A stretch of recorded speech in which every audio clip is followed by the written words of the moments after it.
मंडळी सगळ्यांचं स्वागत आहे आपल्या व्हिडिओमध्ये. तर मंडळी आज आपण कमी बजेटमध्ये एक कम्प्युटर बिल्ड करत आहोत. कस्टमरला एका आपण दिलेला आहे. तर चला त्यामध्ये आपण अनबॉक्सिंग करून दाखवतो मी काय काय आहे ते. बघा आहे कीबोर्ड, यामध्ये आपला कॅबिनेट आहे आणि SSD आहे. ही बघा ही 256 GB SSD आहे. SSDचे रेट खूप वाढलेले आहेत सध्या तरी, डबल ट्रिपल रेट झालेले आहेत. बघा हा आहे आपला कॅबिनेट आणि या कॅबिनेटमध्येच आपला SMPS बघा SMPS लावलेला आहे आणि पॉवर कॉर्ड वगैरे आतमध्येच आहे. हे 2 स्क्रू आहेत साईड पॅनल खोलायला. बघा आपण आता इथे साईड पॅनल ओपन करू. इथं स्क्रूड्रायव्हर घेतला, साईड पॅनल ओपन करून त्यामध्ये पॉवर कॉर्ड वगैरे बाहेर काढून घेऊ.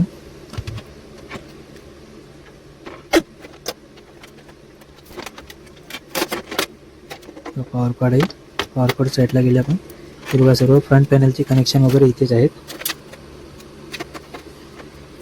बघा हे फ्रंट पॅनलचे power on power of USB आणि बघा 3.0चा पण एक कनेक्टर दिलेलं आहे, ते बेस्ट आहे या कॅबिनेटमध्ये.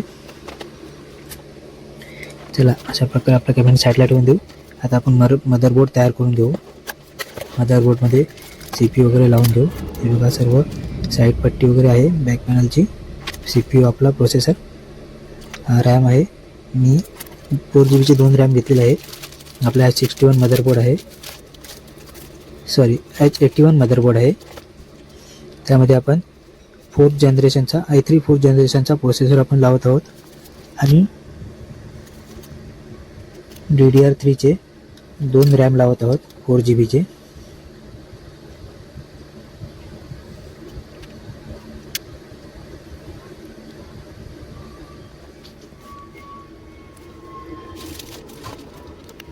हा हीटसिंग फॅन आहे प्रोसेसरचा. याला ही थर्मल पेस्ट आहे पण एवढी इनफ नसते, म्हणून आपण एक्सटर्नल दुसरी पेस्ट आपण लावणार आहोत. आधी हा आपण हीटसिंग पेस्ट, ही बघा थर्मल पेस्ट जास्त अप्लाय करायची नसते, जेणेकरून प्रोसेसरमध्ये जाऊन ती प्रोसेसर डॅमेज होतो. थोडीच लावायची असते. त्यावर आपण हा हीटसिंग फॅन लावूया. बघा अशा प्रकारे हा फिरवून टाईट करायचा असतो. त्याचं कनेक्शन तिथेच पुढं आहे, कनेक्शन करू आपण.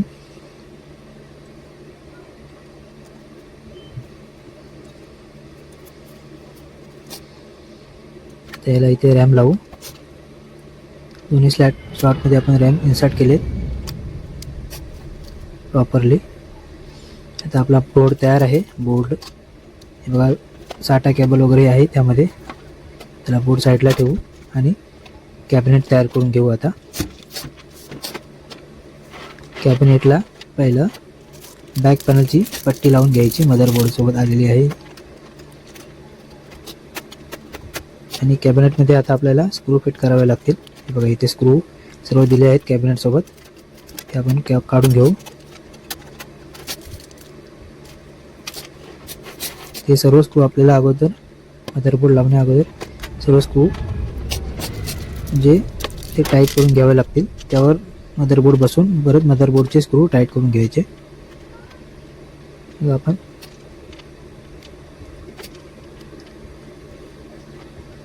स्क्रू टाईट करून घेऊया, चारीचे चारी स्क्रू.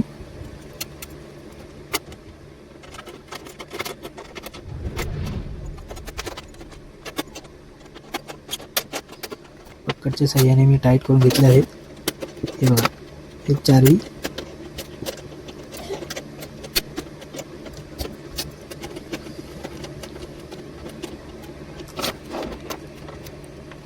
यामध्ये आपण मदरबोर्ड बसून घेऊ बरोबर प्रॉपर. पाठीमागे कनेक्टर्स वगैरे बरोबर दिसत आहेत. हे बघा आता यावर आपण मदरबोर्डचे स्क्रू टाईट करून घेऊ.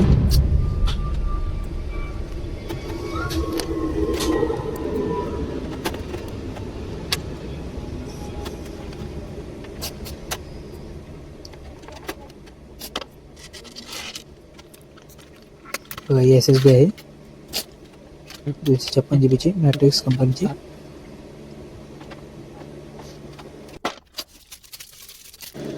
ही SATA केबल, ही आपण मदरबोर्डला SATA कनेक्टरला लावून घेऊ. मदरबोर्डचं बाकी सर्व कनेक्शन पण करून घेऊ आपण त्याबरोबरच. हे बघा, हे फ्रंट पॅनलचे कनेक्शन आहेत सर्व USB चे.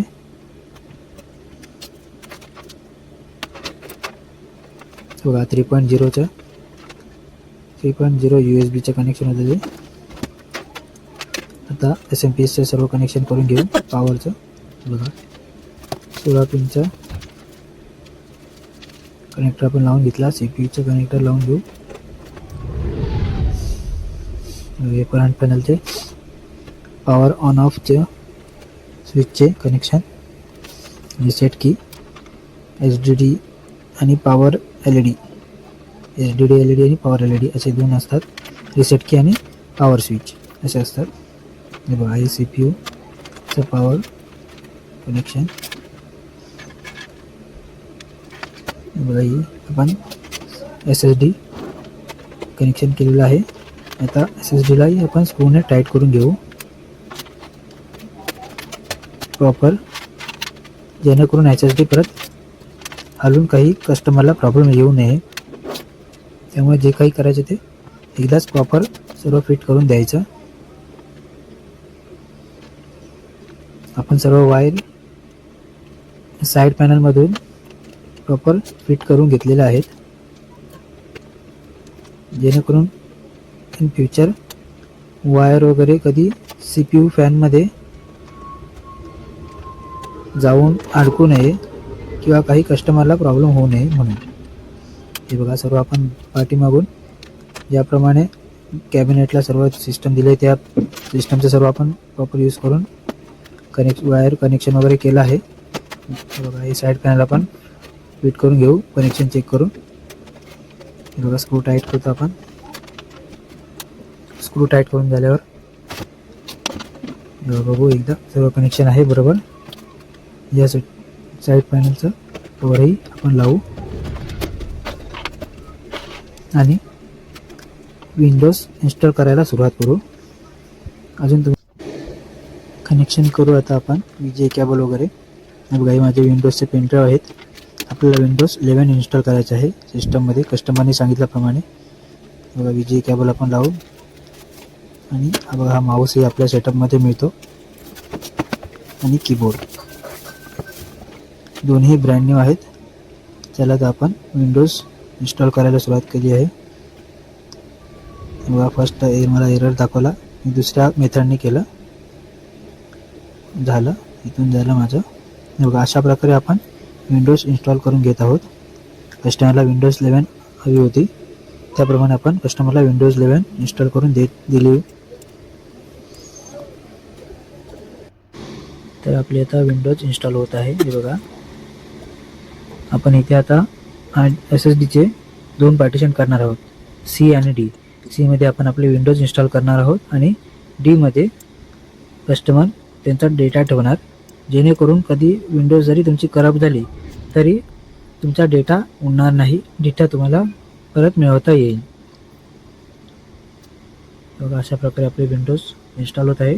त्याला फास्ट फॉरवर्डमध्ये मी केला आहे, जेणेकरून बराच वेळ जातो अपडेटला वगैरे.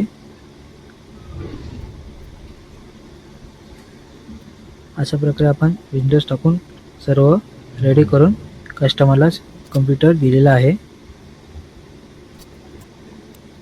तुम्हालाही जर अशा प्रकारे हवा असेल तर कॉन्टॅक्ट करू शकता. धन्यवाद.